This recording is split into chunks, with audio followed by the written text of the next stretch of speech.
Good day guys and welcome to another episode of Riding in Tandem. RIT, Riding in Tandem, RIT. With me, RM. And me, Elaine. At sa episode na to, ipapakilala namin sa inyo ang bagong sasakyan ng Riding in Tandem. Ano, ready ka na? Parati naman eh, tara na! Oh my gulay mga katandem! I'm so excited na ipakilala sa inyo ang bagong sasakyan ng RIT! Pero bago tayo magsimula, i-post nyo muna tong video na to at itry nyong hulaan kung anong sasakyan ang kukunin namin. Tignan natin kung mahuhulaan nyo nga. Isulat nyo na lang sa comment section sa baba. Game na! Game! Game!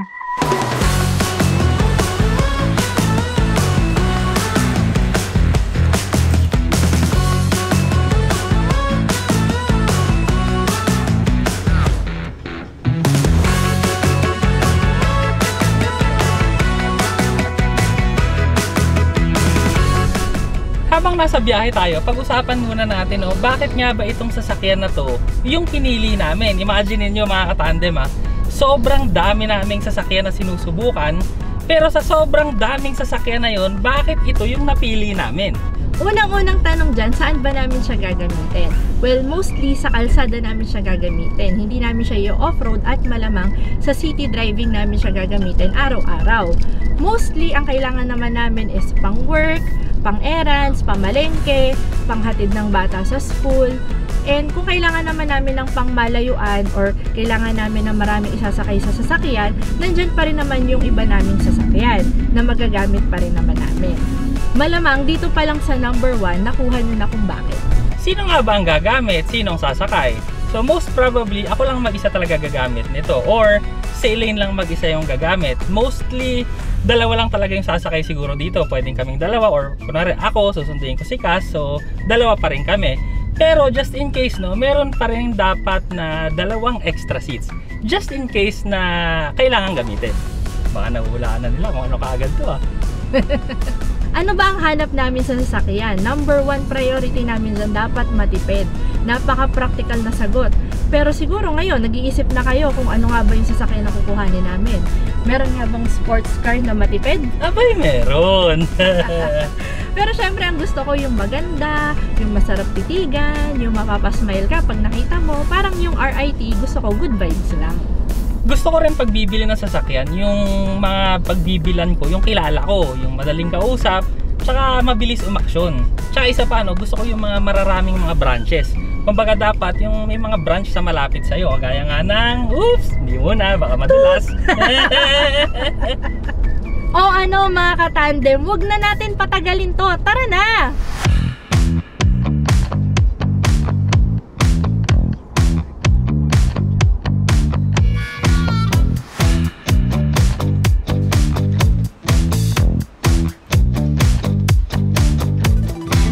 Andito na kami ngayon sa casa. Ano, ready na ba kayo? I-reveal na natin ang bagong sasakyan ng RIT. Let's go!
O diba, perfect for our needs, pang daily use, pang errands, maliit siya, madaling iparada, kahit siksikan yung pupuntahan nyo, kasya ka pa rin. Tsaka hindi rin naman kasi talaga namin to ipang off-road at tsaka hindi rin naman namin to ipang long distance kasi meron na rin naman kami ibang sasakyan. Tsaka talagang saktong-sakto kasi tinan nyo, kahit ako mag-isa, nakasakay, okay lang, kasya.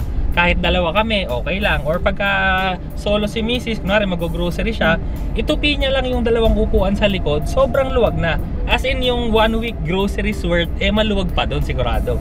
Matipid din to. Imagine niyo, piso per kilometer lang to pag chinarge nyo sa bahay. Tsaka kasi kami, kunyari, pupunta kami ng Manila, tapos galing kami ng Cavite, tapos uuwi kami. Usually, ang pinapagas kasi namin, 600. Pero ito kasi, 100 pesos per charge ng kuryente. So, ipunin nyo yun sa isang buwan, i-compute nyo sa utak nyo, magkano yung matitipid nyo, 'di ba? Malaki. Matipid din to sa maintenance kasi tingnan mo to. Ang ordinary na internal combustion engine, merong langis. Ito, walang langis. So, ibig sabihin nun, wala ka ng gastos doon. 'Di ba? Sa mga ordinaryong kotse, meron tayong brake pads. Dito, meron din. Pero, meron kasi itong regenerative braking. So, ibig sabihin nun, kunwari na membreno ka, hindi agad magagasgas yung brake pads mo. Kasi, mangunguha muna siya ng kuryente sa pagpepreno gamit niya yung regenerative braking. Ibig sabihin nun, hindi ka na nabawasan doon sa brake pads mo, pero madadagdagan ka pa ng range sa battery mo. Oh, ang galing, di ba?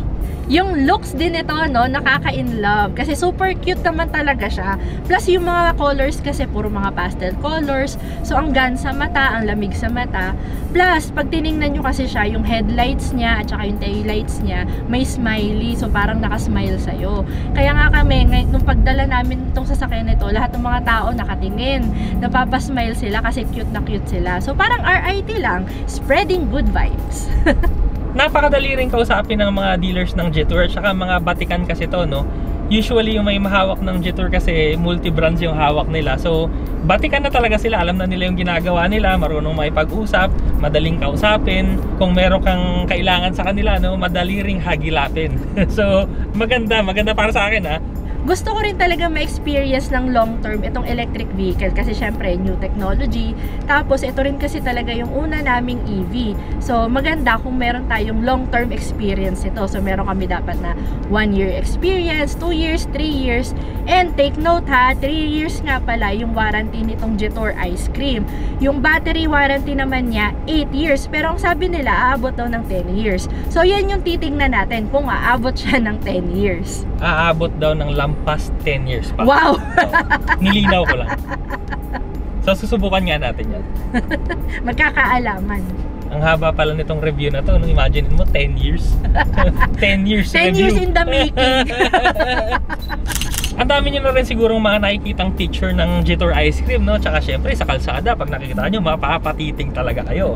Pero ito, no, papakita rin naman namin sa inyo itong nasa loob. So ano ba yung nandito? Kamusta ba dito? Well, unang-una, no? 5'8", space ko, maluwag, pati knee room ko, tamang-tama lang sa regular driving. Tsaka yun nga, dahil nga dalawa lang naman kaming usually gagamit ito or mag-isa ako, saktong-sakto naman, no? Kahit dito pa yung bag niya, di ba? Oo. Pag wala ako. Di ba yung iba, maglalagay ka pa ng cellphone mount, di ba? Oo. Kasi gusto mo, makikita mo kung may nag-message sa'yo, gusto mo, makikita mo yung Waze mo, or yung nagpe-play na music, di ba? Dito, meron na siyang built-in lalagyanan ng phone. So ilalagay mo na lang dyan. High-end, kung high-end yung phone mo, no, high-end din yung infotainment system mo. Wow! Pero may sariling screen din to So meron siyang instrument cluster na screen. So makikita nyo rin naman lahat doon. So nakalagay doon kung ang ginagamit nyo ay Bluetooth or radyo, yung battery life nyo, yung gano'ng kabilis yung takbo nyo. Plus, meron tong reverse camera na makikita nyo rin doon sa screen na yon. Diba? Ulitin lang natin, highlight natin yan. Napakaliit na sasakyan na to. Pero meron kang reverse camera. Na may grid lines. Tapos simple lang yung mga controls dito kasi mga rotary dials lang yung aircon natin, merong USB dito. Tapos meron nga rin pala dito yung ES na nakalagay. Ang ibig sabihin nun, economy or sport. So liliwanagin ko rin to kasi yung iba kasi sabi nila dalawa yung modes, hindi, tatlo.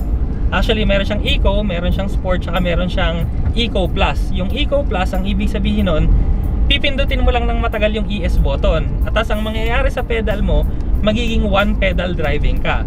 So ang ibig sabihin na naman ulit ng one pedal driving, no, pag binibitawan mo ng konti yung throttle mo, magre-regenerative braking siya. So bumabagal ka without using yung Brakes. preno. 'Di ba? Yun yung sinasabi namin kanina sa inyo na pag namemreno ka, madadagdagan pa yung range ng kuryente mo. Pero gumagana rin yun pagka tinapakan mo yung preno mo sa mga regular driving modes ha. Kasi nakalagay dito sa screen, lalabas dyan no.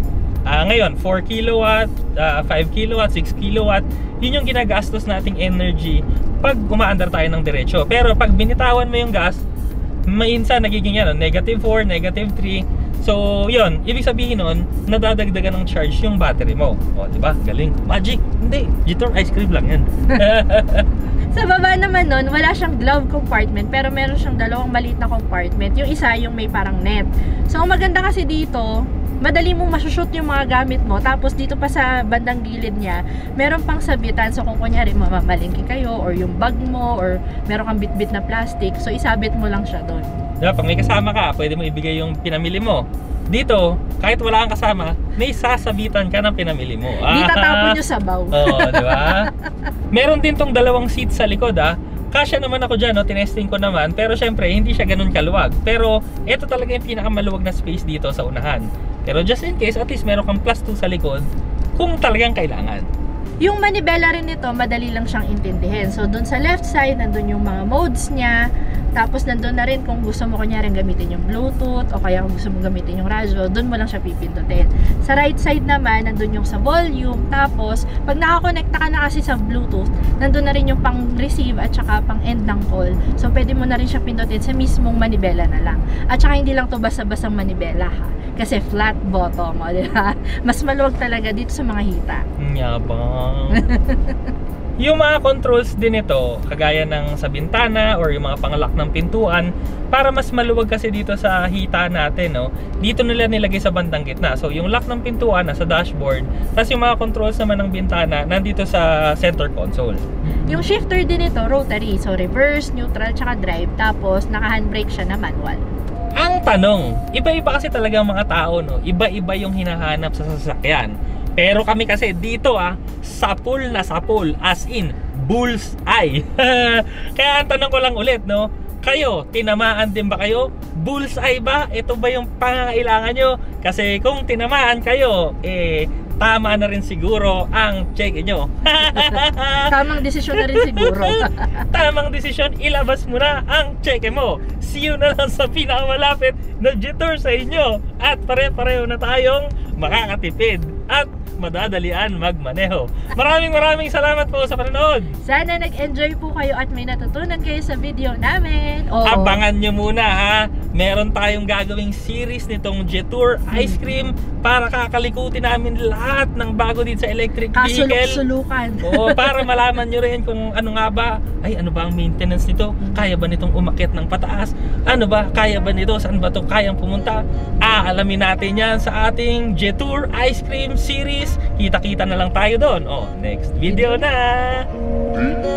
RIT, riding in tandem. RIT, riding in tandem. RIT, riding in tandem. Siksik na impormasyon mula kay RM at Elaine.